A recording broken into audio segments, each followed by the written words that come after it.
Bom dia, boa tarde, boa noite, boa madrugada. Independente da hora que você está assistindo, seja bem-vindo. E comenta aí, de qual cidade você está vendo essa história? Eram quase 3 da madrugada quando parei pela primeira vez em 6 horas. O diesel chiava no tanque e eu sentia o gosto amargo do café frio grudado na língua. A BR-316 estava vazia, como sempre fica nessa hora, quando até os fantasmas da estrada parecem dormir. Só eu e meu Scania velho, cortando o silêncio do interior do Maranhão. O para-brisa estava embaçado pela chuva fina que caía há mais de 1 hora. Aquela garoa maldita que não molha direito, mas deixa tudo úmido e gelado. Liguei o limpador e observei as gotas se arrastarem pelo vidro, lentas como lágrimas. Parecia que até o céu estava chorando naquela noite. Meu nome é José Carlos, mas todo mundo me chama de Zé do Caminhão. 52 anos na estrada, 27 deles dirigindo essa carreta. Já rodei o Brasil inteiro, de Roraima ao Rio Grande do Sul, mas sempre volto para essas estradas do Nordeste. É aqui que meu coração se sente em casa, mesmo quando ele está partido. Pendurado no retrovisor, balançando com os solavancos da estrada, estava meu velho companheiro, um ursinho de pelúcia desbotado, com uma orelha meio descosturada. Parece bobagem, né? Homem da minha idade carregando bichinho de criança. Mas esse ursinho é tudo que me resta da minha filha, Maria Clara. Ela morreu aos 5 anos, num acidente que ainda me atormenta todas as noites. Era inverno de 2003. Eu tinha acabado de chegar de uma viagem para São Paulo, cansado, com fome e saudade. Maria Clara correu para me abraçar, como sempre fazia, gritando: "Papai chegou!", com aquela voz fina que era música para os meus ouvidos. Mas eu estava estressado, preocupado com o caminhão que estava dando problema, com as contas que se acumulavam em casa. "Depois, filha." "Papai precisa descansar", eu disse, empurrando ela de lado. Ela ficou parada na porta, segurando o ursinho, olhando para mim com aqueles olhos grandes e tristes. "Papai não me ama mais?", perguntou baixinho. Eu devia ter parado tudo naquele momento. Devia ter pego ela no colo, dado beijo, brincado, mas não fiz. Entrei no quarto e dormi feito pedra. 3 dias depois, Maria Clara teve uma parada cardíaca, problema no coração que nenhum médico tinha descoberto antes. Quando cheguei no hospital, ela já estava quieta, abraçada com o ursinho. As últimas palavras que trocamos foram aquelas na porta de casa. "Papai não me ama mais?" Minha mulher, Conceição, nunca me perdoou. Não por causa da morte da menina, mas porque eu me fechei depois disso. Parei de falar, de chorar, de viver. Virei um fantasma dentro de casa. 2 anos depois, ela pegou as coisas dela e foi embora. "Você morreu junto com a Maria Clara", foi o que ela disse antes de fechar a porta. Estava lembrando disso tudo quando o rádio chiou e uma voz cansada de caminhoneiro cortou o silêncio. "Alô, colega da BR-316, quilômetro 180. Tem muito nevoeiro aqui perto de Açailândia. Cuidado com as curvas." Peguei o rádio e respondi: "Valeu, parceiro. Aqui é o Zé do Caminhão indo em direção ao Pará. Tá tranquilo por aqui." Mas não estava tranquilo. Nunca estava. A estrada era minha fuga, minha prisão, minha penitência. Há 15 anos, eu morava dentro dessa cabine, fugindo dos fantasmas que me perseguiam. Cada cidade que eu passava, cada carga que eu entregava, era uma tentativa de esquecer. Mas a dor viajava comigo, escondida entre as marchas e os quilômetros. O vento balançou as árvores dos 2 lados da pista e eu senti aquele arrepio que sempre sinto quando a madrugada fica pesada. Era como se o mundo todo estivesse segurando a respiração, esperando alguma coisa acontecer. Acelerei um pouco, querendo chegar logo em Imperatriz, onde eu ia parar para dormir. Foi quando ouvi um som baixo, quase imperceptível, vindo de algum lugar próximo. Parecia um choro. Diminuí a velocidade e abaixei o volume do rádio. Silêncio total. Só o barulho do motor e da chuva batendo no teto da cabine. Talvez fosse o vento. Ou algum animal ferido na mata. Acelerei de novo, tentando esquecer. Mas o som voltou, mais nítido dessa vez. Era um choro mesmo. Um choro humano, baixo e entrecortado, como se alguém estivesse tentando não fazer barulho. Parei o caminhão no acostamento e desliguei o motor. O silêncio tomou conta de tudo. Peguei a lanterna que sempre carrego no porta-luvas e desci da cabine. A chuva fina molhava meu rosto e minhas mãos tremiam. Não de frio, mas de um medo que eu não sabia explicar. Caminhei devagar ao redor da carreta, iluminando cada canto, cada frestas entre as lonas. O choro tinha parado, mas eu sabia que tinha ouvido direito. Não era coisa da minha cabeça. Depois de tanto tempo na estrada, a gente desenvolve uma espécie de sexto sentido para essas coisas. Quando cheguei na lateral esquerda do caminhão, próximo da quinta roda, o choro recomeçou. Agora eu tinha certeza. Vinha de dentro da carreta. Meu coração disparou. Em 27 anos rodando estrada, eu já tinha visto de tudo. Contrabando, drogas, gente fugindo da polícia. Mas nunca alguém tinha se escondido na minha carreta sem eu saber. Sempre conferi a carga antes de partir. Sempre tranquei tudo direito. Aproximei a lanterna da lona e puxei uma das cordas que prendia a lateral. Minha mão tremia tanto que quase derrubei a lanterna. O choro ficou mais alto, mais desesperado. Era uma criança. Tinha certeza absoluta. "Tem alguém aí?" Perguntei baixinho, com a voz embargada. O choro parou na mesma hora. Silêncio completo. Só o som da chuva e do meu coração batendo descompassado. Puxei a lona de uma vez e apontei a lanterna para dentro da carreta. E o que eu vi me gelou o sangue. Encolhida entre as caixas de papelão molhadas e sacos de ração, havia uma mulher. Jovem, não devia ter mais que 25 anos, com o cabelo escuro grudado no rosto pela chuva e pelo suor. Seus olhos, grandes e assustados como os de um animal ferido, me fitaram com uma mistura de terror e súplica que eu nunca vou esquecer.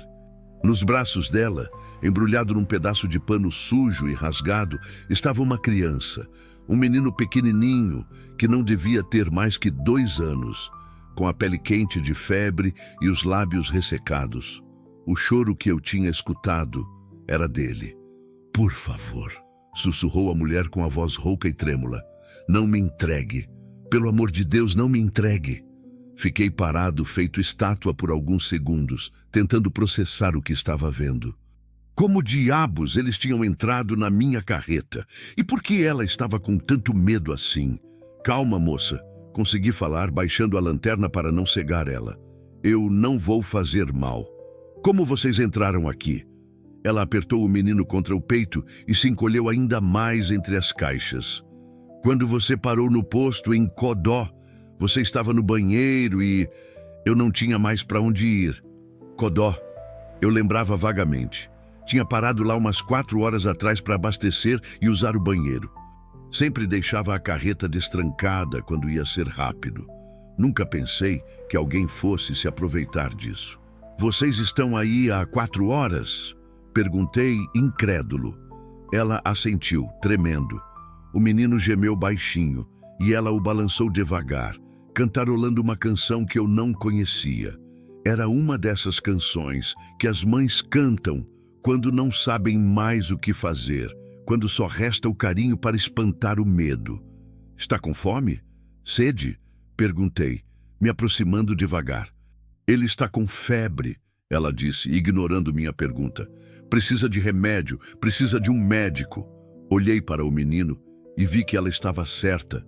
Mesmo no escuro, dava para perceber que ele estava ardendo em febre. Sua respiração estava ofegante, acelerada. "Vem cá", eu disse, estendendo a mão. "Vamos sair dessa chuva. Tenho água e remédio na cabine." Ela hesitou, me estudando com aqueles olhos desconfiados. "Você não vai me entregar para a polícia?" "Depende", respondi honestamente. "O que você fez?" Ela baixou a cabeça e ficou quieta por um tempo. A chuva continuava caindo e eu sentia a água escorrendo pela minha camisa. O menino choramingou de novo, um som fraco que partiu meu coração. Eu fugi, ela disse finalmente. Fugi dele. Dele quem? O pai do Miguel. Ela olhou para o menino nos braços. Meu ex-marido, ele não é uma boa pessoa. Pela forma como ela falou, pela maneira como seus olhos se encheram de lágrimas, eu soube que havia muito mais na história. Mas não era hora de ficar perguntando. O menino precisava de cuidados, e eles dois estavam ensopados e com frio. Vamos, eu disse, mais firme dessa vez. Não vou entregar vocês para ninguém, mas a gente precisa sair dessa chuva. Ela me olhou nos olhos por um longo momento, como se estivesse tentando ler minha alma. Então, devagar, se levantou. Era mais magra do que eu tinha imaginado, e suas roupas estavam em farrapos. Tinha um corte no braço esquerdo, ainda sangrando um pouco. Você está ferida, notei. Não é nada, ela disse rapidamente, mas eu vi como ela fez uma careta de dor quando levantou o braço. Ajudei ela a descer da carreta, segurando o menino enquanto ela saía. Quando a luz da lanterna iluminou o rosto dele, meu coração quase parou. Ele tinha os mesmos olhos grandes da Maria Clara, a mesma expressão doce, mesmo estando doente. Quantos anos ele tem? Perguntei, sentindo a voz ficar mais rouca. 2 anos e meio, ela respondeu, pegando o menino de volta nos braços. Faz 2 anos que ele é minha vida inteira. 2 anos e meio, quase a mesma idade que Maria Clara tinha quando morreu. Senti uma pontada no peito, aquela dor familiar que sempre vinha quando eu lembrava da minha filha. Mas dessa vez, junto com a dor, veio uma coisa diferente. Uma vontade de proteger, de cuidar. Vamos para a cabine, eu disse, guiando eles pela chuva. Quando chegamos na cabine, liguei a luz interna e pude ver melhor o estado deles. A mulher estava pálida, com olheiras profundas e as mãos tremendo. O menino estava pior, pele quente, respiração acelerada, olhos vidrados de febre. Qual é o seu nome? Perguntei pegando uma toalha no banco de trás. Sandra, ela disse baixinho. Sandra Oliveira. Prazer, Sandra. Eu sou José Carlos, mas pode me chamar de Zé. Entreguei a toalha para ela.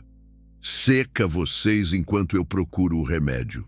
No meu kit de primeiros socorros, sempre carrego algumas coisas básicas. Dipirona, paracetamol, curativo, pomada para cortes. Peguei um frasco de dipirona e um copinho de plástico. Isso aqui vai baixar a febre dele, eu disse medindo a dose. Quantos quilos ele tem?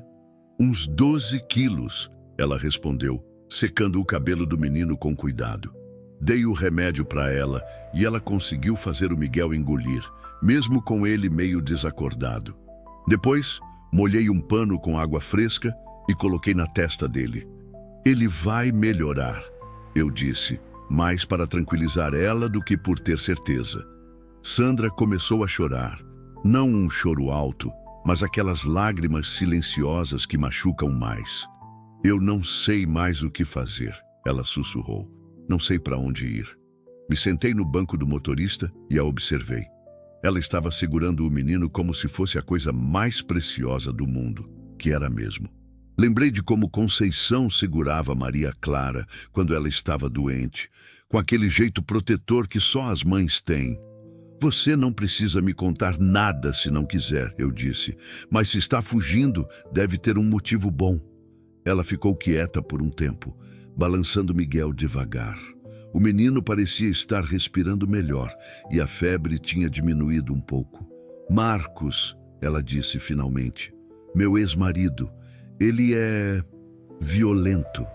A palavra ficou pendurada no ar da cabine, pesada como chumbo. Eu já sabia que era isso, mas escutar confirmado me fez apertar os punhos. Ele bate em você? Perguntei, tentando manter a voz calma. Ela assentiu, sem levantar os olhos.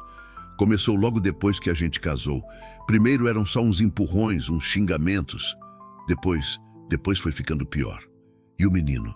Ele nunca tocou no Miguel, ela disse rapidamente. Nunca.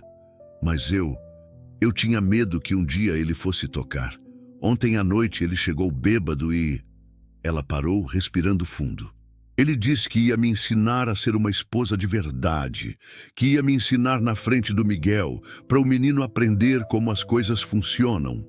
Senti uma raiva subir pelo meu peito, uma raiva que eu não sentia há muito tempo.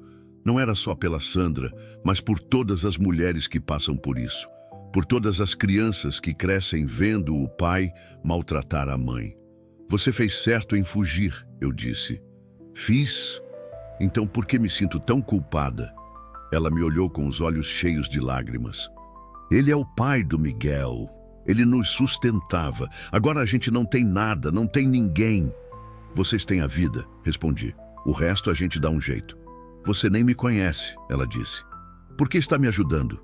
Olhei para o ursinho pendurado no retrovisor, balançando devagar. Como explicar que eu via minha filha naquele menino?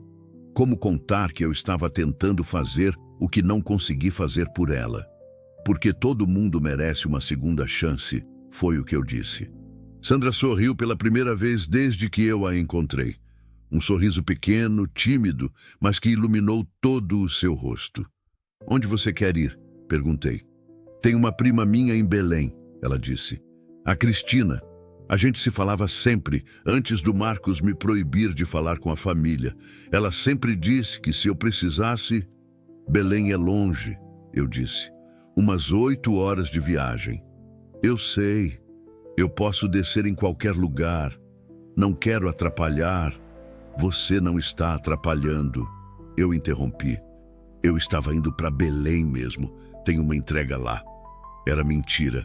Minha próxima entrega era em Imperatriz, a 2 horas dali.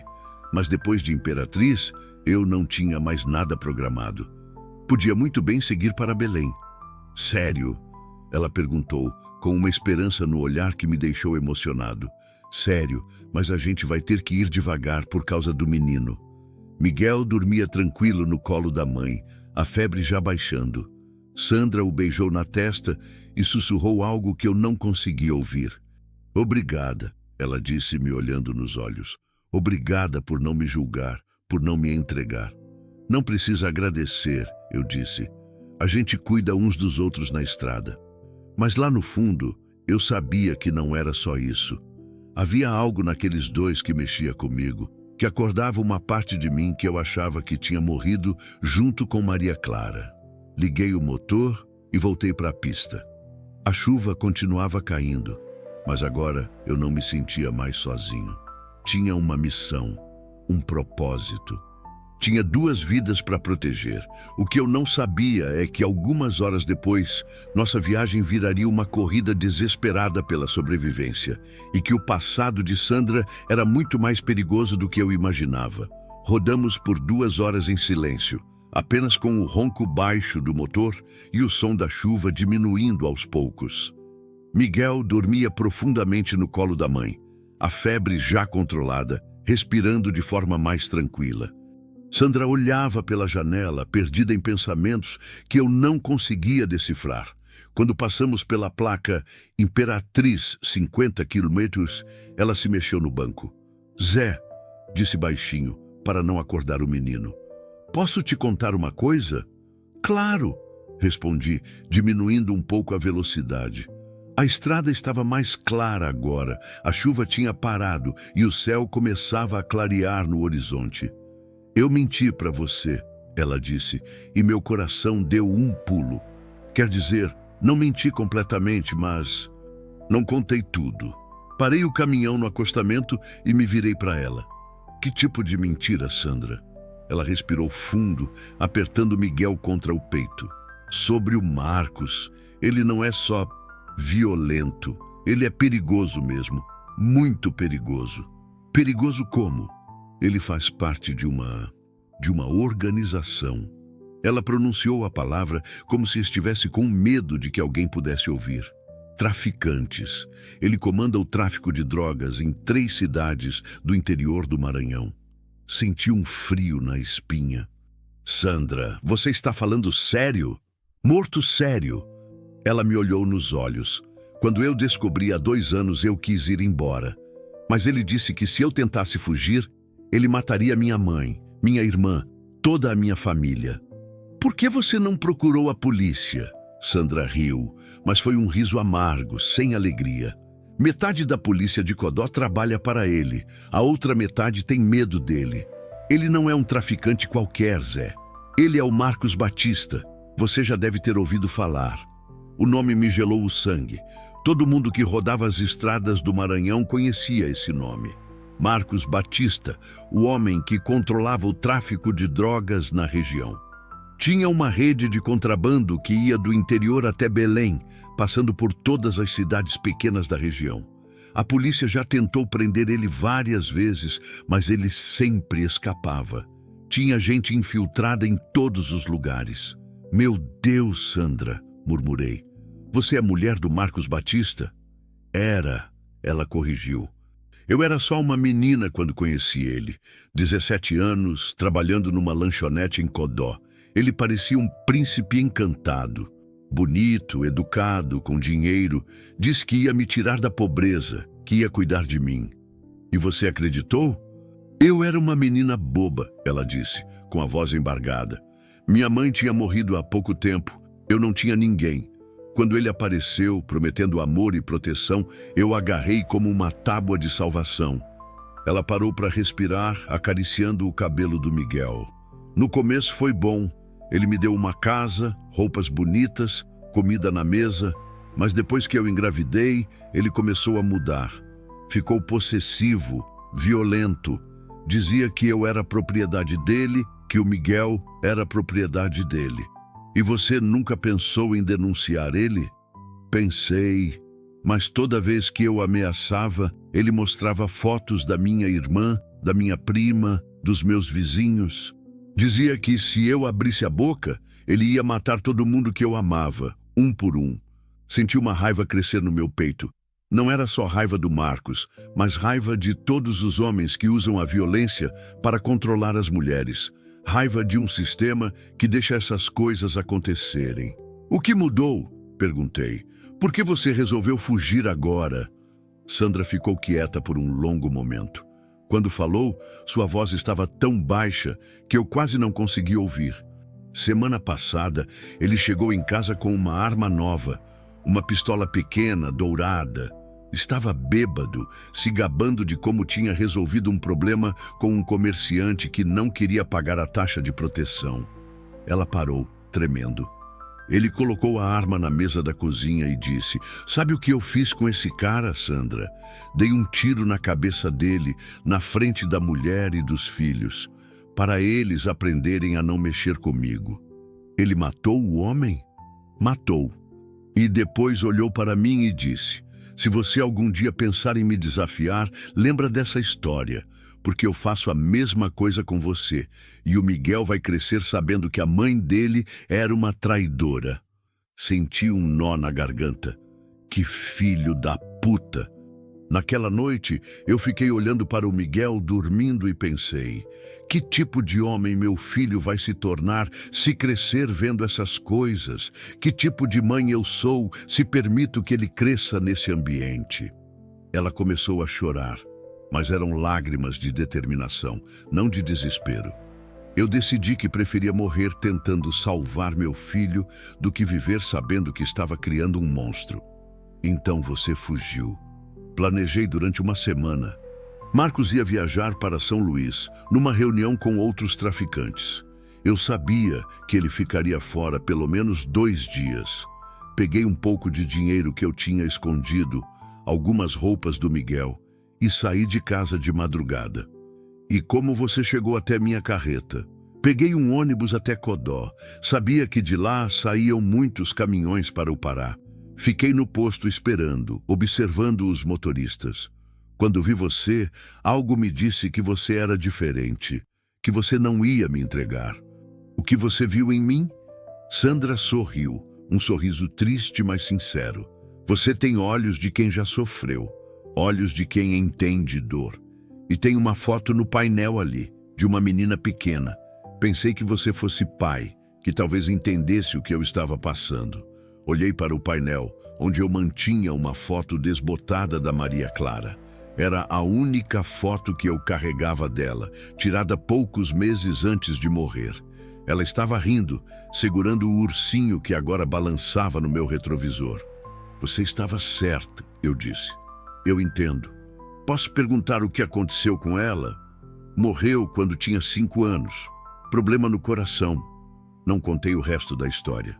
Não contei sobre a culpa que eu carregava, sobre como as últimas palavras dela ainda me assombravam. Sinto muito, Sandra disse baixinho. Eu também, respondi. Sinto muito pelo que você passou, pelo que ainda está passando. Ficamos em silêncio por um tempo, cada um perdido em suas próprias dores. Miguel se mexeu no colo da mãe, murmurou algo incompreensível e voltou a dormir. Sandra, eu disse finalmente, preciso te perguntar uma coisa e quero que você seja sincera comigo. Pode perguntar. O Marcos sabe que você fugiu? Ela hesitou. Deve saber. Quando ele chegou de São Luís e viu que a gente não estava em casa, ele está atrás de vocês? Com certeza. Ele tem homens em todas as cidades da região. Tem contatos na polícia, nas rodoviárias, nos postos de gasolina. Ele vai mexer céu e terra para me encontrar. E se ele encontrar... Sandra me olhou nos olhos e eu vi algo ali que me arrepiou. Não era medo, era certeza. Ele vai me matar, ela disse simplesmente. Vai me matar devagar para servir de exemplo. E depois vai criar o Miguel para ser igual a ele. Senti um arrepio percorrer minha espinha. Não vou deixar isso acontecer. Zé, você não entende.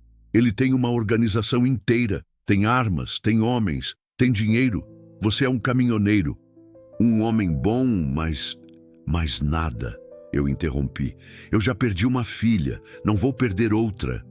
As palavras saíram da minha boca antes que eu pudesse pensar. Outra filha. Era assim que eu já estava vendo ela, como a filha que eu não consegui proteger, e Miguel como o neto que eu nunca tive. Você tem certeza de que sua prima em Belém pode ajudar? Tenho. A Cristina é casada com um advogado. Eles têm uma casa grande, longe do centro.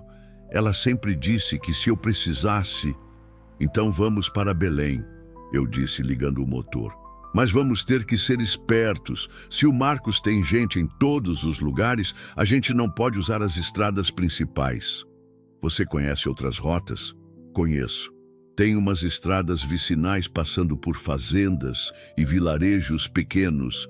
Vai demorar mais, mas é mais seguro. Voltei para a pista, mas minha mente estava fervilhando. Se o Marcos Batista estava mesmo atrás de Sandra, nossa viagem tinha se tornado muito mais perigosa.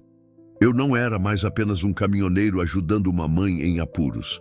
Eu era um homem carregando um alvo nas costas. Rodamos por mais 1 hora e quando passamos por Açailândia, Sandra se mexeu no banco. Zé, ela disse com uma voz estranha. Aquele carro que está atrás da gente, ele já estava lá quando a gente saiu de Imperatriz? Olhei pelo retrovisor. Havia um Corolla preto, com os vidros escuros, mantendo sempre a mesma distância do meu caminhão.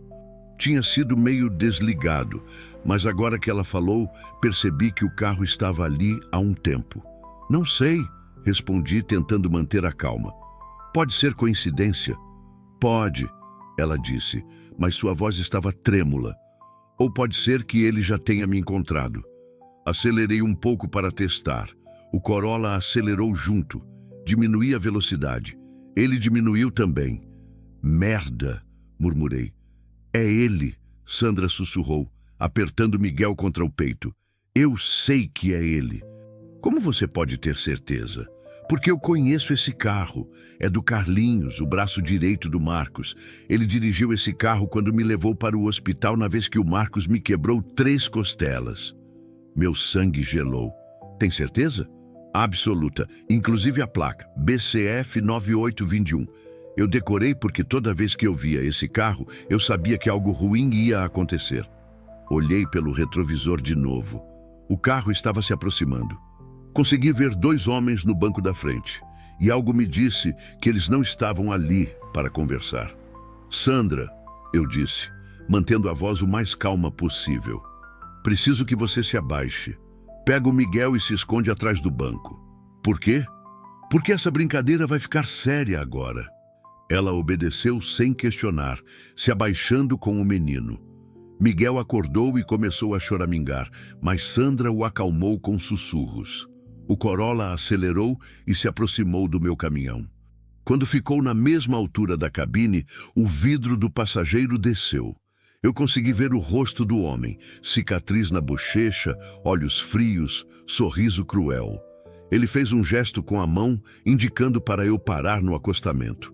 Em vez de obedecer, eu acelerei. E foi nesse momento que nossa viagem se transformou numa corrida pela vida.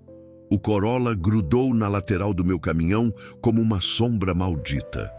Pelo retrovisor, eu via o homem da cicatriz gritando alguma coisa que eu não conseguia ouvir por causa do barulho do motor. Ele gesticulava com uma pistola na mão, apontando para o acostamento. "Eles estão armados!" Gritei para Sandra, que continuava escondida atrás do banco com Miguel. "Eu sei", ela respondeu com a voz abafada. "O Carlinhos sempre anda armado. Ele já matou pelo menos 5 pessoas que eu sei." Acelerei mais, forçando o motor do Scania ao máximo. O caminhão pesado ganhou velocidade devagar, mas ganhou. O Corolla ficou para trás por alguns segundos, mas logo voltou a me acompanhar. Era mais ágil, mais rápido. Numa estrada reta, ele me ganharia fácil, mas eu conhecia essas estradas como a palma da minha mão. "Sandra!" gritei. "Daqui a 2 quilômetros tem uma bifurcação. À direita vai para uma estrada de terra que passa por dentro de umas fazendas. É mais lenta, mas eles vão ter dificuldade para nos seguir." Faz o que você achar melhor", ela gritou de volta. "Só não deixa eles pegarem a gente." O Corolla tentou me ultrapassar pela esquerda. O filho da puta do Carlinhos estava tentando me fechar na frente. Virei o volante bruscamente, fechando ele. Nossos para-choques quase se tocaram.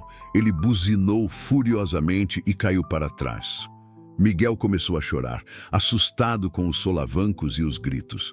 Sandra cantava baixinho para ele, uma canção de ninar que competia com o rugido dos motores.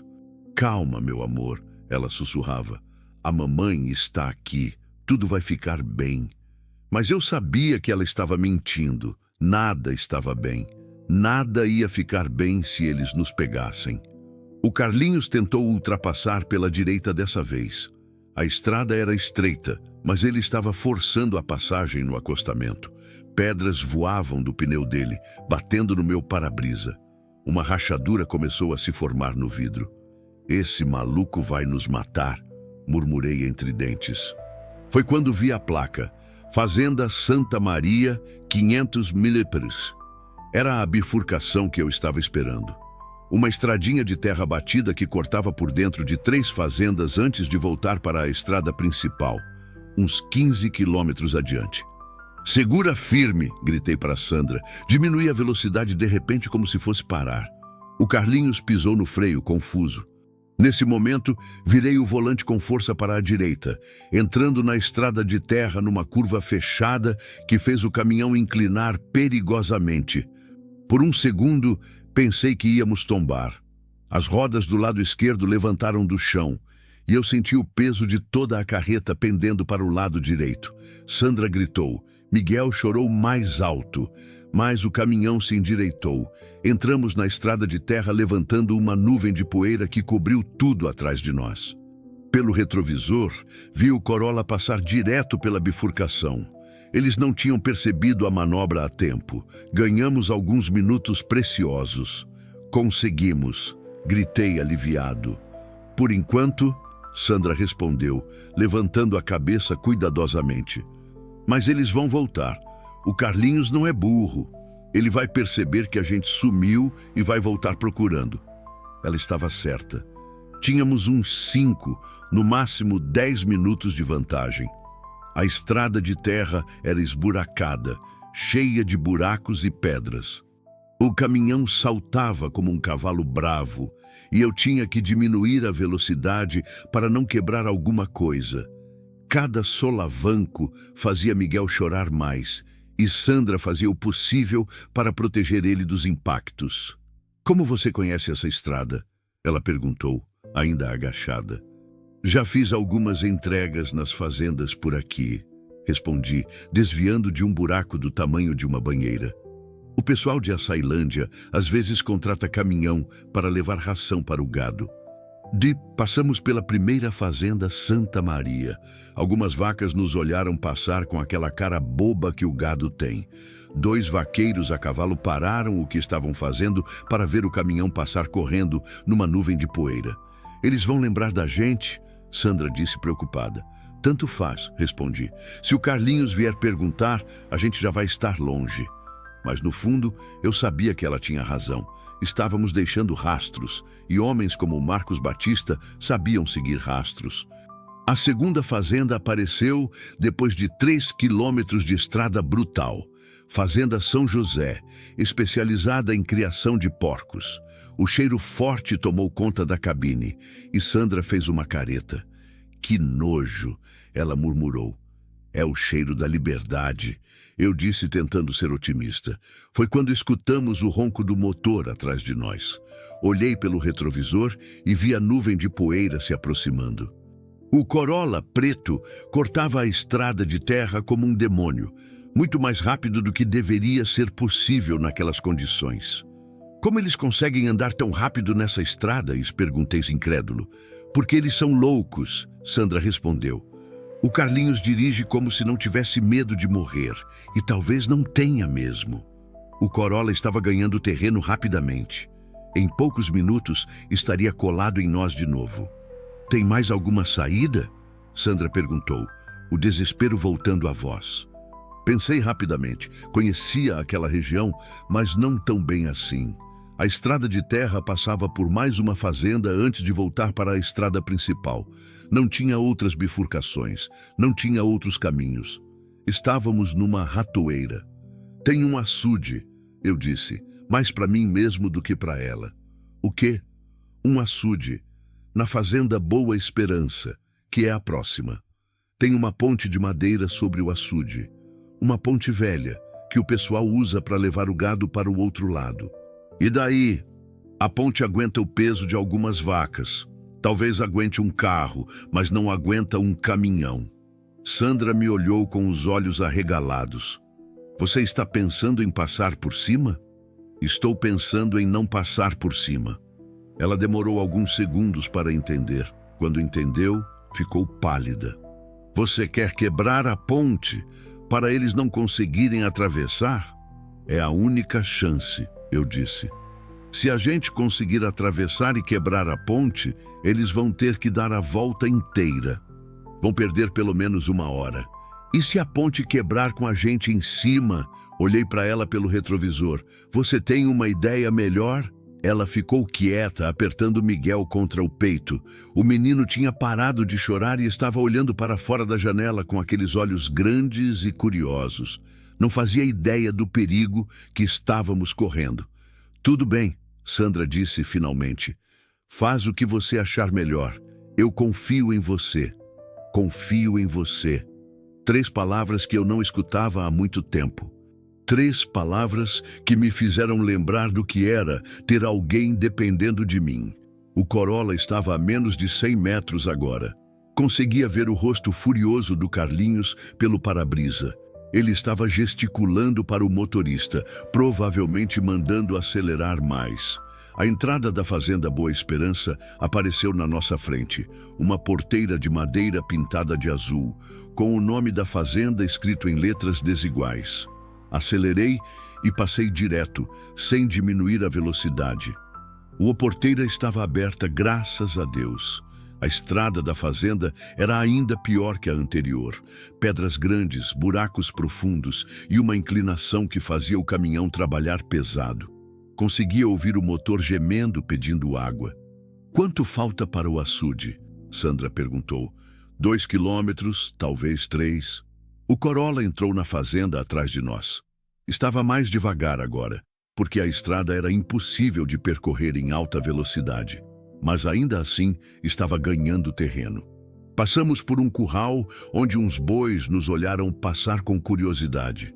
Mais adiante, um vaqueiro a cavalo parou para ver o que estava acontecendo. Acenou para nós e eu acenei de volta, como se estivesse tudo normal. Lá, eu disse apontando para frente. O açude apareceu numa curva, com a água brilhando no sol da manhã. Era maior do que eu lembrava, com uns 50 metros de largura. No meio dele, a ponte de madeira se estendia de uma margem à outra, estreita e baixa, quase tocando a água. Era uma ponte de fazenda mesmo, feita para o gado passar. Uns 3 metros de largura, feita com tábuas grossas de madeira sobre uma estrutura de vigas. Parecia sólida, mas não sei se estava preparada para aguentar 15 toneladas de caminhão carregado. Meu Deus, Sandra sussurrou. Ela parece tão pequena. É pequena mesmo, eu concordei. Vai ser apertado. Parei o caminhão na entrada da ponte e desci para avaliar a situação. A madeira estava meio ressecada pelo sol, com algumas tábuas soltas aqui e ali, mas a estrutura principal parecia firme. Voltei para a cabine e vi o Corolla se aproximando na nuvem de poeira. E então? Sandra perguntou. Vamos tentar, eu disse. Mas preciso que vocês dois saiam do caminhão. O quê? Por quê? Porque se a ponte quebrar comigo em cima, eu não quero arrastar vocês junto. Não, Sandra disse firmemente. A gente fica junto. Sandra, seja razoável. Se acontecer alguma coisa... Não importa, ela interrompeu. Se você morrer tentando nos salvar e a gente morrer nas mãos do Carlinhos, que diferença faz? Pelo menos assim, a gente morre junto, tentando. Olhei para ela e vi uma determinação nos seus olhos que me lembrou da Conceição quando ela tomava uma decisão. Não adiantava discutir. Tudo bem, eu disse. Mas se eu mandar vocês se abaixarem, vocês se abaixam. E se eu mandar pular, vocês pulam. Combinado.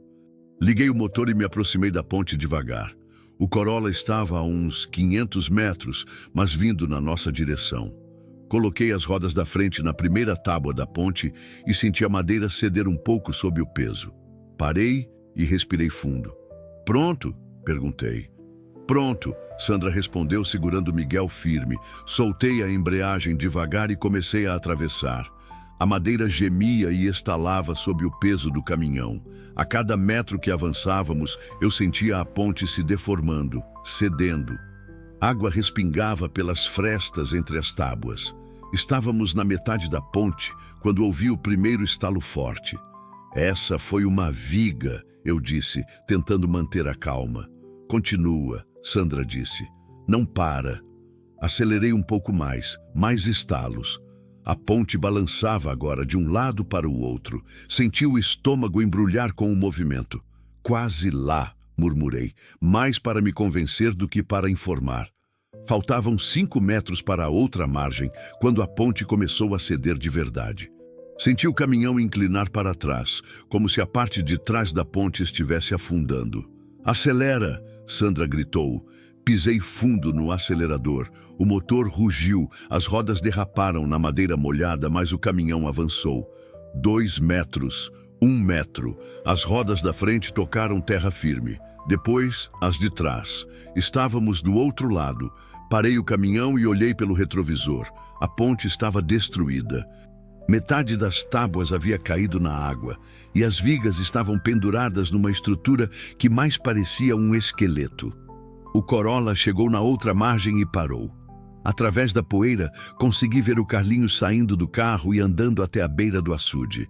Ele olhou para a ponte destruída, depois olhou para nós do outro lado, e então fez alguma coisa que me gelou o sangue. Ele sorriu, pegou um celular e fez uma ligação. Mesmo de longe, consegui ver que ele estava falando animadamente com alguém. Por que ele está sorrindo? Sandra perguntou, vendo a mesma coisa que eu. Não sei, respondi, mas não deve ser nada bom. Acelerei de novo, querendo sair dali o mais rápido possível. Mas uma coisa não saía da minha cabeça. Por que um homem que tinha acabado de perder a presa estava sorrindo? A resposta viria muito em breve. E quando viesse, eu descobriria que nossa fuga estava apenas começando. Rodamos por mais 15 minutos na estrada de terra, até chegarmos de volta à BR-316. Meu coração ainda batia descompassado depois da travessia da ponte, mas sentia um alívio crescendo no peito. Tínhamos conseguido, tínhamos escapado, ou pelo menos era isso que eu pensava. Sandra tinha voltado a se sentar no banco do carona, com Miguel no colo. O menino estava mais calmo agora, brincando com um bonequinho de plástico que ela tinha tirado da bolsa. Parecia uma cena normal, uma mãe viajando com o filho, indo visitar a família. Se não fosse pelo corte no braço dela, pelas roupas rasgadas e pelo medo que ainda brilhava nos seus olhos. Quanto falta para Belém? Ela perguntou, olhando pela janela para a estrada vazia. Umas 5 horas, respondi, checando o combustível. Vamos ter que parar para abastecer em Marabá. Você acha que é seguro? Deve ser. O Carlinhos deve estar voltando para Codó agora, para contar para o Marcos que perdeu nossa pista. Mas mesmo enquanto dizia isso, uma coisa me incomodava. Aquele sorriso do Carlinhos. Não era sorriso de quem tinha perdido, era sorriso de quem sabia alguma coisa que a gente não sabia. Passamos por alguns vilarejos pequenos, daqueles que têm uma igreja, um mercadinho e algumas casas espalhadas. Sandra acenou para uma criança que brincava no quintal de uma das casas, e a menina acenou de volta. Por um momento, tudo parecia normal, pacífico. Foi quando meu celular tocou. Olhei para o visor. Número desconhecido. Não atende, Sandra disse rapidamente. Pode ser eles. Mas o telefone continuou tocando. Tocou por tanto tempo que começou a me deixar nervoso. Quem quer que fosse não ia desistir. Alô? Atendi finalmente. José Carlos, disse uma voz masculina que eu não reconheci. Quem quer saber? Meu nome é Marcos, Marcos Batista. Acho que você tem uma coisa que me pertence. Senti o sangue gelar nas veias. Sandra me olhou com os olhos arregalados, tendo reconhecido a voz pelo telefone. Não sei do que você está falando, eu disse tentando manter a voz firme. Marcos riu. Não foi uma risada alegre, foi uma risada fria, calculista. Claro que sabe, José Carlos. Você tem minha mulher e meu filho no seu caminhão, e eu quero eles de volta. Eles não são propriedade sua, respondi, sentindo a raiva crescer. E ela não é mais sua mulher. Ah, mas é sim, ele disse, com uma tranquilidade que me arrepiou. A Sandra é minha até o dia que eu decidir que ela não é mais. E o Miguel é meu sangue, meu herdeiro. Sandra começou a tremer no banco do carona. Pegou Miguel e o apertou contra o peito, como se estivesse tentando proteger ele só com o abraço. Como você conseguiu meu número? Perguntei. Eu tenho seus dados completos, José Carlos. Sei que você tem 52 anos, mora em Teresina, dirige um Scania 124 e 420, placa JKL 9857. Sei que você perdeu uma filha há 15 anos e que sua mulher te deixou. Sei que você não tem família, não tem amigos próximos, não tem ninguém que vai sentir sua falta se você desaparecer. Cada palavra era como um soco no estômago. Como ele sabia de tudo isso? Impressionado, Marcos continuou. É isso que acontece quando você mexe com pessoas que têm recursos, José Carlos. A gente descobre tudo, tudo mesmo. O que você quer? Perguntei, já sabendo a resposta. Quero que você pare o caminhão agora mesmo. Quero que você deixe minha família descer. E quero que você se esqueça de que isso tudo aconteceu. E se eu não fizer isso? Então você vai morrer. E depois de você morrer, eu vou pegar minha mulher e meu filho de volta mesmo assim. A única diferença é que você vai estar morto.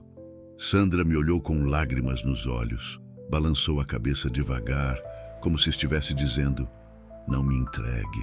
Por favor, não me entregue. Preciso pensar. Eu disse. Não, Marcos respondeu firmemente. Não tenho que pensar. Você tem 5 minutos para parar o caminhão. Se não parar, meus homens vão parar você à força. Que homens? Olhe no seu retrovisor. Olhei. Não havia ninguém atrás de nós. A estrada estava vazia. Não vejo ninguém. Olhe melhor. No horizonte. Forcei a vista e consegui ver. Muito longe, quase imperceptível, havia 2 pontos pretos na estrada. Parecia um carro se aproximando em alta velocidade. Como? Comecei a perguntar. Você achou que só o Carlinhos estava atrás de vocês? Marcos riu de novo. José Carlos, eu tenho uma organização. Tenho homens estrategicamente posicionados em todas as rotas que saem de Codó. Você pode ter despistado o Carlinhos, mas meus outros homens estavam esperando vocês voltarem para a estrada principal. Senti um peso no estômago. Você nos deixou escapar. Exato. Deixei vocês brincarem de gato e rato. Deixei vocês pensarem que tinham fugido. Enquanto isso, meus homens se posicionaram na frente de vocês. Agora vocês estão cercados. Olhei para frente e vi mais 2 pontos no horizonte. Carros se aproximando da direção oposta. Estávamos numa ratoeira, cercados pelos 2 lados, sem saída. 4 minutos, Marcos disse. Desliguei o telefone e parei o caminhão no acostamento. Minhas mãos tremiam e eu sentia o suor escorrendo pelas costas. O que foi? Sandra perguntou, embora pelo meu rosto ela já soubesse que não eram boas notícias. Ele nos cercou, eu disse. Tem carros vindo dos 2 lados. Sandra ficou pálida. Eu sabia, ela sussurrou. Eu sabia que isso ia acontecer. Ele é muito esperto, muito organizado. A gente nunca teve chance. Não fala assim, eu disse, mas até eu estava perdendo a esperança. Miguel começou a chorar, como se sentisse a tensão no ar. Sandra o ninava automaticamente, mas suas mãos tremiam. Zé, ela disse baixinho, quando eles chegarem aqui, quando eles me levarem, eu quero que você saiba que esses foram os melhores momentos da minha vida nos últimos 2 anos. Para com isso, eu disse bruscamente, não vou deixar eles te levarem. Como? São 4 carros cheios de homens armados contra um caminhoneiro. Olhei ao redor, procurando alguma saída, alguma coisa que pudesse nos ajudar. Era uma região de cerrado, com pequenas elevações de terra e algumas árvores esparsas. Do lado direito da estrada, a uns 200 metros, havia uma pequena elevação rochosa com algumas árvores maiores. Tem uma pedreira ali, eu disse apontando. E daí? É um lugar alto, com pedras para se esconder. E tem só uma entrada. Eles não conseguem nos cercar lá. Mas também não temos como sair, Sandra observou. Uma coisa de cada vez. Os carros estavam se aproximando, pelos 2 lados. Ainda estavam longe, mas em poucos minutos estariam aqui. Vamos, eu disse pegando a mochila onde eu guardava meus documentos e alguns suprimentos. Rápido! Sandra pegou a bolsa dela e saiu do caminhão comigo. Miguel estava chorando mais alto agora, assustado com toda a correria. E o caminhão? Ela perguntou. Deixa ele, a gente volta para pegar depois. Mentira! Eu sabia que provavelmente nunca mais ia ver meu caminhão. Mas naquele momento, a única coisa que importava era manter Sandra e Miguel vivos. Corremos pela vegetação em direção à pedreira. O terreno era irregular, cheio de buracos e pedras soltas. Sandra tropeçou 2 vezes, mas conseguiu se equilibrar sem deixar Miguel cair. Chegamos na base da elevação rochosa e começamos a subir. Eram uns 20 metros de altura, com pedras espalhadas que formavam uma espécie de escada natural. No topo, havia algumas árvores e rochas grandes que podiam servir de abrigo. Quando chegamos no topo, olhei para baixo e vi os 4 carros se aproximando do meu caminhão. Pararam ao redor dele numa formação planejada. Homens armados saíram dos carros, todos vestidos de preto, todos com a postura militar de quem sabia o que estava fazendo. Um deles, mais alto que os outros, pegou um megafone. José Carlos. A voz ecoou pelo cerrado. Sabemos que vocês estão aí. Venham para baixo agora e ninguém vai se machucar. Sandra se escondeu atrás de uma rocha grande, segurando Miguel contra o peito. O menino tinha parado de chorar e estava olhando tudo com aqueles olhos grandes, como se fosse um jogo. José Carlos! A voz chamou de novo. Você tem 1 minuto para aparecer. Depois disso, vamos subir aí e trazer vocês à força. Eu sabia que eles iam subir mesmo. Era só questão de tempo. Mas pelo menos ali em cima a gente tinha alguma vantagem. Eles teriam que subir por um caminho estreito, expostos. Se eu tivesse uma arma... Mas eu não tinha arma. Nunca carreguei a arma. Era só um caminhoneiro tentando proteger uma mãe e uma criança contra uma organização criminosa. Zé, Sandra sussurrou, tem uma coisa que eu preciso te contar. Agora não é hora, eu disse, observando os homens lá embaixo se organizando para subir. É sim, pode ser a última chance. Ela me olhou nos olhos. O Miguel, ele não é filho do Marcos. Por um momento achei que tinha escutado errado. O quê? O Miguel não é filho do Marcos. É filho de outro homem, de um rapaz que eu namorava antes de conhecer o Marcos. Senti como se o mundo tivesse parado. Sandra, você está falando sério? Morto sério. O Marcos nunca desconfiou porque o Miguel nasceu 8 meses depois da gente casar. Ele achou que era prematuro. Mas por que você nunca contou para ele? Porque se ele descobrir, ele mata o Miguel, ela disse, com lágrimas escorrendo pelo rosto. O Marcos não suporta traição. Se ele souber que o menino não é sangue dele, que eu o enganei todos esses anos, as palavras dela me atingiram como raios. O Miguel não era filho do Marcos. Isso mudava tudo, ou quase tudo. José Carlos, a voz lá de baixo, chamou mais uma vez. Último aviso. Vi os homens começando a subir pela trilha. Eles vinham devagar, com cuidado, mas vinham. Em 5 minutos estariam aqui em cima. Sandra, eu disse, tem mais alguma coisa que você não me contou? Ela hesitou, mas depois assentiu. O pai do Miguel, ele é policial federal, delegado em Brasília. Se ele soubesse que tem um filho, por que você nunca contou para ele? Porque quando eu descobri que estava grávida, o Marcos já tinha me ameaçado. Disse que se eu tentasse ir embora, ia matar toda a minha família. Eu não podia envolver o Roberto nisso. Roberto, policial federal, em Brasília. Uma ideia começou a formar na minha cabeça. Uma ideia louca, desesperada, mas que talvez fosse nossa única chance. Sandra, eu disse urgentemente, você tem o telefone dele? Tenho, mas... Liga para ele, agora. Conta tudo. Fala onde a gente está. Zé, ele está em Brasília. Não vai conseguir chegar aqui a tempo. Talvez não. Mas se ele for mesmo policial federal, ele tem contatos. Tem pessoas que podem ajudar. Sandra me olhou por um longo momento. Então pegou o celular e discou um número que, pelo jeito, ela sabia de cor.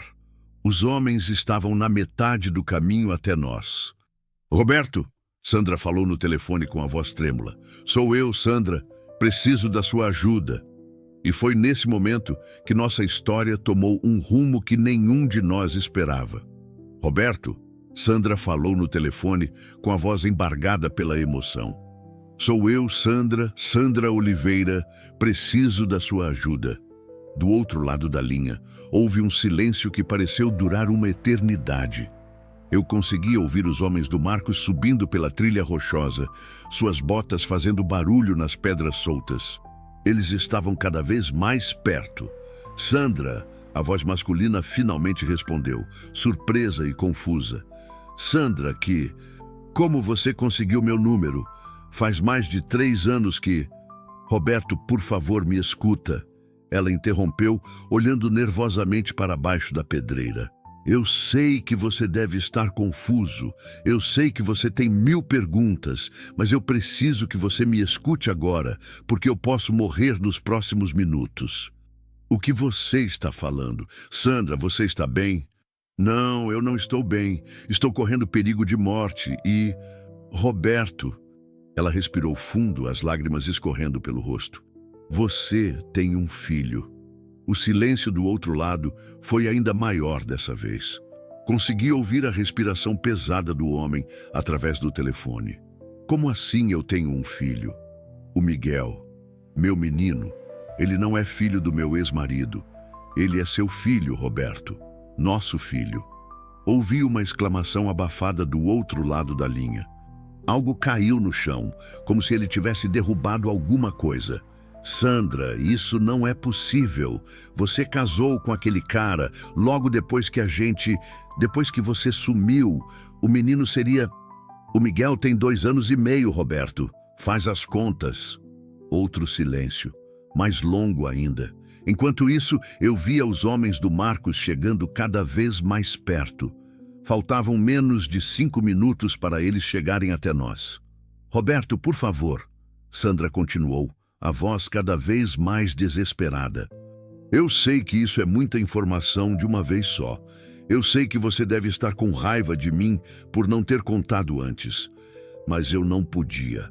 O homem com quem eu casei, ele é perigoso, muito perigoso, e agora ele está tentando me matar. Onde você está?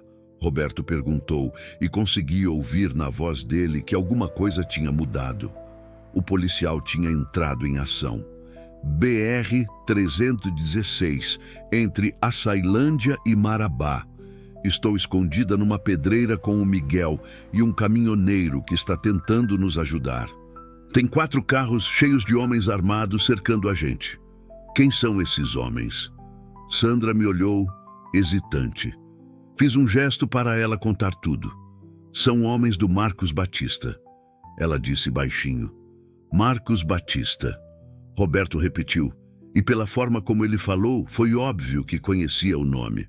Sandra, você está falando do traficante? Sim, ele é meu ex-marido. Era. Foi com ele que eu casei depois que você e eu sumiram da sua vida. Meu Deus, Sandra, por que você nunca me procurou? Por que nunca me contou sobre o menino? Porque eu tinha medo, ela gritou, esquecendo por um momento que precisávamos ficar quietos. Tinha medo de que ele matasse você, de que matasse o Miguel, de que matasse todo mundo que eu amava. Ele sempre dizia que se eu tentasse fugir, se eu contasse para alguém sobre a vida dele, ele ia matar toda a minha família. Os homens estavam a uns 50 metros agora. Conseguia ouvir suas vozes, falando baixo entre eles, coordenando a subida. Roberto, eu peguei o telefone da mão de Sandra. Aqui é o José Carlos, o caminhoneiro que está com ela. Não temos muito tempo. Os homens do Marcos estão quase chegando aqui. Você pode me dar a localização exata? Olhei ao redor, procurando alguma referência. Estamos a uns 15 quilômetros de Açailândia, sentido Marabá. Do lado direito da pista, numa pedreira pequena. Tem um caminhão Scania azul parado na estrada, cercado por 4 carros pretos. Entendi. Vocês estão no topo da pedreira? Sim, mas eles estão subindo. Em 2, 3 minutos no máximo, eles chegam aqui. José Carlos, escuta bem o que eu vou falar. Eu vou ligar agora mesmo para a Superintendência da Polícia Federal em Marabá. Tenho contatos lá. Eles vão mandar uma equipe para aí, mas vai demorar pelo menos 20 minutos. 20 minutos. Uma eternidade. A gente não tem 20 minutos, eu disse. Eu sei, por isso vocês vão ter que ganhar tempo. Tem algum lugar aí em cima onde vocês possam se esconder? Olhei ao redor. Havia algumas pedras grandes e umas árvores, mas nada que pudesse nos proteger de homens armados por muito tempo. Mais ou menos, eu disse. Tem armas? Não. Merda. Ouvi Roberto pensando do outro lado da linha. Tudo bem, escuta. Eu vou tentar mais uma coisa. Vou ligar para o Marcos Batista. Como assim? Nós temos o telefone dele. A Polícia Federal monitora as comunicações dele há anos. Se eu conseguir falar com ele, talvez consiga negociar uns minutos a mais. E por que ele ia querer negociar com você? Porque eu vou contar para ele que o Miguel é meu filho. Sandra arregalou os olhos e fez um gesto desesperado para eu não deixar Roberto fazer isso. Mas eu entendi a estratégia dele. Se o Marcos descobrir que o menino não é sangue dele, Roberto continuou, talvez ele perca o interesse em matar vocês, pelo menos no Miguel. Ou talvez ele fique ainda mais furioso. Eu observei. É um risco, mas é o único que temos no momento. Os homens estavam a menos de 30 metros agora. Conseguia ver o primeiro deles, um cara alto e magro com um rifle na mão. Roberto, eu disse urgentemente, eles estão chegando. Se você vai fazer alguma coisa, faz agora. Passa o telefone para Sandra. Entreguei o celular para ela. Roberto, ela disse com a voz trêmula. Sandra, escuta bem. Independente do que acontecer hoje, eu quero que você saiba que eu nunca te esqueci. Esses 3 anos foram os piores da minha vida, porque eu sempre soube que tinha deixado escapar a mulher que eu amava. Sandra começou a chorar mais forte. Roberto, eu sinto muito. Sinto muito por não ter contado sobre o Miguel, por ter desaparecido da sua vida, por... Não se desculpa. Você fez o que achou que tinha que fazer para se proteger e proteger nosso filho. Eu entendo. E agora eu vou fazer o que eu tenho que fazer para proteger vocês dois. Roberto, eu te amo, Sandra disse. E as palavras saíram como um sussurro desesperado. Eu também te amo. Sempre amei. E amo nosso filho, mesmo sem conhecer ele. Daqui a pouco vocês vão estar seguros, eu prometo. A ligação foi cortada. Sandra ficou olhando para o telefone, as lágrimas escorrendo pelo rosto. Miguel, que tinha ficado quieto durante toda a conversa, como se entendesse a gravidade da situação, começou a choramingar baixinho. Mamãe, ele disse, agarrando a blusa de Sandra. Está tudo bem, meu amor. Ela sussurrou, beijando a testa dele. O papai vai vir buscar a gente. Pela primeira vez, ela tinha chamado Roberto de papai do Miguel. E pela primeira vez, desde que eu os conheci, vi uma esperança real nos olhos dela. Os homens chegaram ao topo da pedreira. Eram 4, todos armados com rifles automáticos, todos vestidos de preto. O primeiro, o mais alto, fez um gesto para os outros pararem. Eles se espalharam numa formação que cobria todas as possíveis rotas de fuga. José Carlos, o homem gritou. Sabemos que vocês estão aí. Saiam de trás das pedras com as mãos para cima. Eu não respondi, nem me mexe. Sandra estava encolhida atrás de uma rocha grande, segurando Miguel contra o peito. José Carlos, não vamos fazer isso de novo. Se vocês não saírem em 10 segundos, nós vamos atirar. E pode ser que acertemos a criança por acidente. A ameaça ao Miguel me fez ver vermelho. Uma raiva que eu não sentia há muito tempo subiu pelo meu peito. Filho da puta, murmurei entre dentes. Foi quando o telefone de um dos homens tocou. O líder atendeu rapidamente. Chefe, ele disse. Sim, nós achamos eles. Estão escondidos atrás de umas pedras. Quer que a gente... O quê? Houve uma pausa longa. O homem ficou escutando, com uma expressão cada vez mais confusa no rosto. Tem certeza, chefe? Mas o senhor disse que... Eu entendo. Entendo, sim, senhor. Ele desligou o telefone e olhou para os outros homens, visivelmente confuso. O que foi? Perguntou um dos outros. Mudança de planos, o líder disse.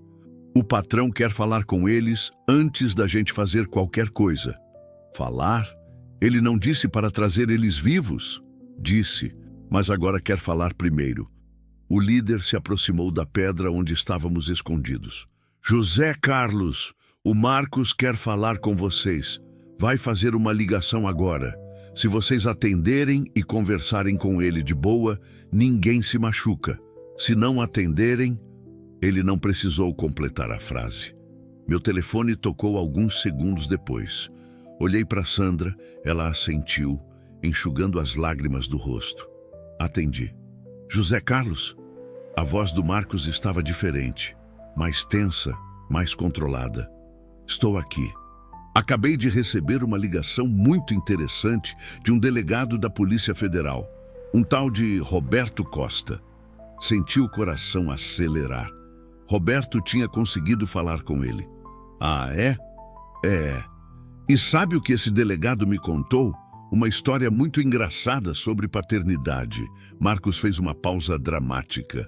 Parece que meu filho não é meu filho. Outra pausa. Você sabia disso, José Carlos?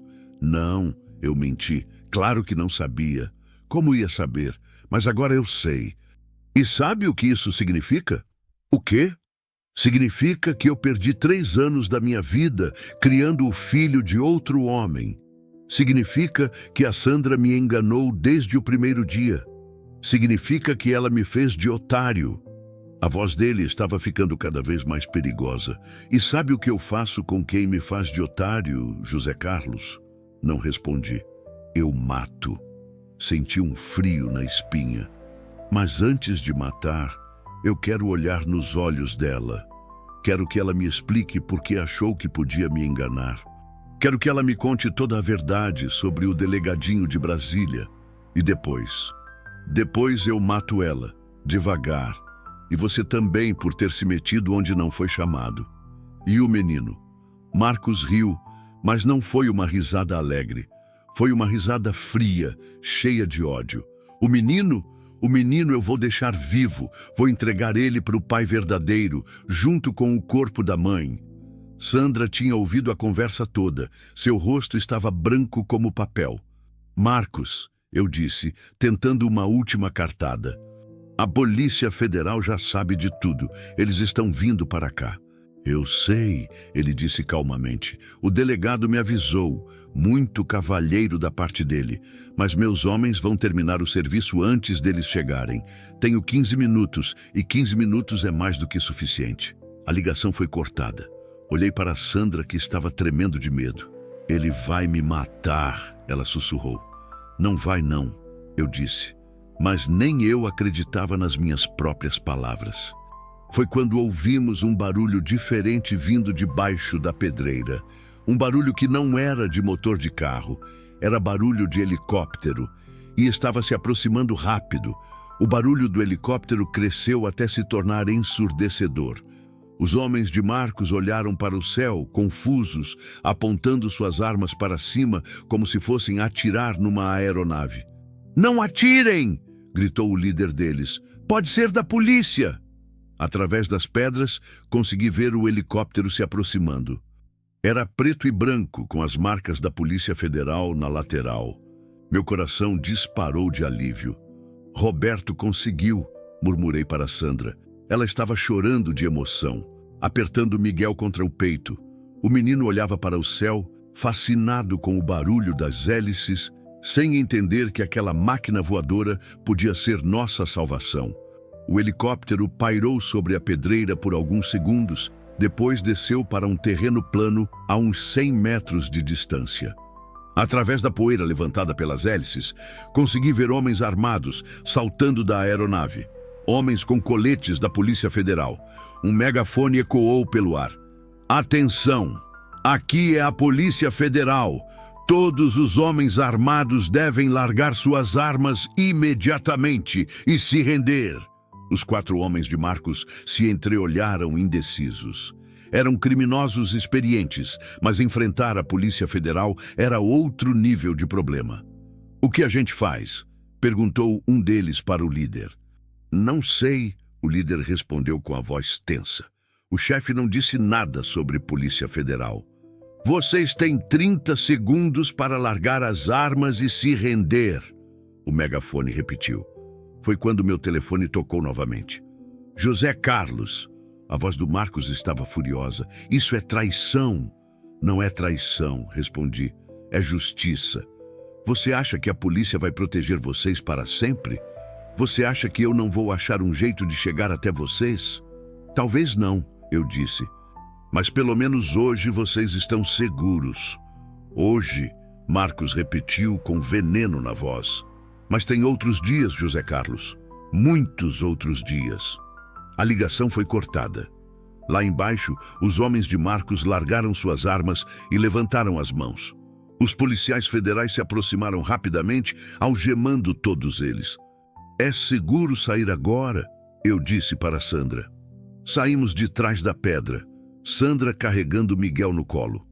O menino estava calmo agora, olhando tudo com curiosidade. "Mamãe", ele disse, "o barulho parou." "Parou sim, meu amor", Sandra respondeu, beijando a testa dele. "Tudo parou. Agora a gente está segura." Descemos da pedreira devagar, com cuidado para não tropeçar nas pedras soltas. Quando chegamos embaixo, um dos policiais federais veio ao nosso encontro. Vocês são Sandra Oliveira e José Carlos? Ele perguntou. Somos, eu respondi. Sou o agente Silva. O delegado Roberto Costa nos mandou vir buscar vocês. Vocês estão bem? Alguém se machucou? Estamos bem, Sandra disse, mas sua voz estava trêmula de emoção. E o menino? Está bem também, ela respondeu, acariciando o cabelo do Miguel. O agente falou no rádio, informando que tínhamos sido encontrados e que estávamos seguros. Depois se virou para nós novamente. Vamos levá-los para Brasília, ele disse. O delegado Roberto está esperando vocês lá. Sandra começou a chorar novamente, mas dessa vez eram lágrimas de alívio e felicidade. Brasília? Ela perguntou. Sim, senhora. Vocês vão ficar sob proteção policial até resolvermos a situação com o Marcos Batista. E há uma pessoa lá que está muito ansiosa para conhecer seu filho. 1 hora depois, estávamos no helicóptero, voando sobre o Cerrado brasileiro. Sandra estava sentada na minha frente com Miguel no colo. O menino tinha adormecido com o barulho das hélices e ela olhava pela janela com uma expressão de paz que eu não tinha visto antes. Zé, ela disse por cima do barulho do motor, como posso te agradecer? Não precisa agradecer, eu respondi. Só quero que vocês sejam felizes. E você, o que vai fazer agora? Era uma boa pergunta. Meu caminhão estava lá embaixo, provavelmente sendo rebocado pela polícia como prova. Minha vida de estrada tinha sido interrompida, mas pela primeira vez em 15 anos, isso não me assustava. Não sei, eu disse honestamente. Talvez seja a hora de parar de fugir. Fugir do quê? Olhei para o ursinho da Maria Clara que eu tinha trazido comigo. Fugir das lembranças, fugir da culpa, fugir da vida. Sandra me olhou com carinho. Você salvou nossas vidas, Zé. Se isso não é viver, eu não sei o que é. Chegamos em Brasília quando o sol estava se pondo. O helicóptero pousou numa base da Polícia Federal. E quando saímos, havia um homem esperando por nós. Era alto, moreno, de uns 40 anos. Vestia um terno escuro e tinha olhos bondosos. Quando viu Sandra, seu rosto se iluminou de uma forma que me lembrou de como eu olhava para a Conceição quando éramos jovens. Sandra, ele disse baixinho, se aproximando devagar. Roberto, ela respondeu com a voz embargada. Eles se olharam por um longo momento, como se estivessem tentando acreditar que aquilo era real. Então, Roberto olhou para o menino nos braços dela. Este é o Miguel? Ele perguntou. Sandra assentiu. Miguel, este é o Roberto. Ele é seu papai. Miguel, que tinha acordado durante o pouso, olhou para Roberto com curiosidade. Não tinha medo, apenas a curiosidade natural de uma criança. Papai? Ele repetiu, testando a palavra. Roberto se ajoelhou na frente dele, com lágrimas nos olhos. Oi, Miguel, eu sou seu papai. Posso te dar um abraço? Miguel olhou para Sandra, que assentiu. Então estendeu os bracinhos para Roberto. Quando Roberto pegou o filho nos braços pela primeira vez, ele começou a chorar. Não era um choro de tristeza, mas de alegria pura, de emoção, de amor. Meu filho, ele sussurrou. Meu menino. Eu fiquei observando a cena de longe, sentindo uma mistura de felicidade e melancolia. Era lindo ver uma família se encontrando, mas também me lembrava do que eu tinha perdido. Sandra se aproximou de mim. Zé, ela disse, tem uma coisa que eu quero te pedir. O que é? Fica com a gente, pelo menos por um tempo. Você não tem mais o caminhão, não tem mais a estrada. E nós somos sua família agora também. Olhei para Roberto, que tinha ouvido a conversa e assentiu. Sandra está certa, ele disse, ainda segurando Miguel. Você arriscou sua vida para salvar minha família. A partir de hoje, você faz parte dela. Senti um nó na garganta. Não sei se... Papai Zé! Miguel gritou de repente, estendendo os bracinhos para mim. Papai Zé! O menino tinha me chamado de papai. Peguei ele no colo e ele me deu um abraço apertado. Naquele momento, senti algo que não sentia há 15 anos. Senti que pertencia a algum lugar. Senti que tinha uma família. 3 meses depois, estou escrevendo esta história num apartamento em Brasília, olhando pela janela para Miguel brincando no quintal com Roberto. Sandra está na cozinha, preparando o almoço e cantarolando uma música que eu não conheço. Marcos Batista foi preso 2 semanas depois do nosso encontro na pedreira. A Polícia Federal usou todas as informações que Sandra forneceu para desmantelar sua organização. Ele vai ficar muito tempo na cadeia, tempo suficiente para nós construirmos uma vida nova. Consegui outro trabalho, num depósito de distribuição aqui em Brasília. Não é a estrada, mas é honesto, e no final do dia eu volto para casa de verdade, onde tem gente me esperando. Sandra e Roberto se casaram no mês passado. Foi uma cerimônia pequena, só nós 3 e alguns amigos. Miguel foi o pajem, carregando as alianças numa almofadinha que ele não largava. Quando o padre perguntou se alguém se opunha ao casamento, Miguel gritou: "Eu apoio!" Todo mundo riu, inclusive o padre. Hoje, Miguel me chama de vovô Zé. Diz que tem 2 papais, o papai Roberto e o papai Zé. E toda noite, antes de dormir, ele pede para eu contar uma história sobre caminhões e estradas. Ontem, ele perguntou se um dia eu podia levar ele para conhecer a estrada. "Quando você crescer", eu disse. "Quando você crescer, a gente vai viajar juntos. Promete, vovô?" "Prometo. E eu prometo mesmo, porque agora eu sei que as estradas não são para fugir. São para chegar, são para encontrar quem a gente ama." Guardo o ursinho da Maria Clara numa prateleira do meu quarto, ao lado de uma foto nova. Sandra, Roberto, Miguel e eu no dia do casamento. Todos sorrindo, todos juntos. Às vezes, tarde da noite, eu converso com a Maria Clara. Conto para ela sobre o Miguel, sobre como ele é esperto e carinhoso. Conto que finalmente aprendi a não deixar o amor escapar pelas mãos. "Papai aprendeu, filha." Eu sussurro para a foto. Papai finalmente aprendeu. E no silêncio do apartamento, com o barulho suave da respiração da minha nova família nos outros quartos, eu sinto uma paz que não sentia há muito tempo. A estrada me ensinou muitas coisas ao longo dos anos. Me ensinou sobre solidão, sobre dor, sobre arrependimento. Mas também me ensinou que, às vezes, quando menos esperamos, a vida nos dá uma segunda chance. E, às vezes, se tivermos coragem suficiente, conseguimos aproveitá-la.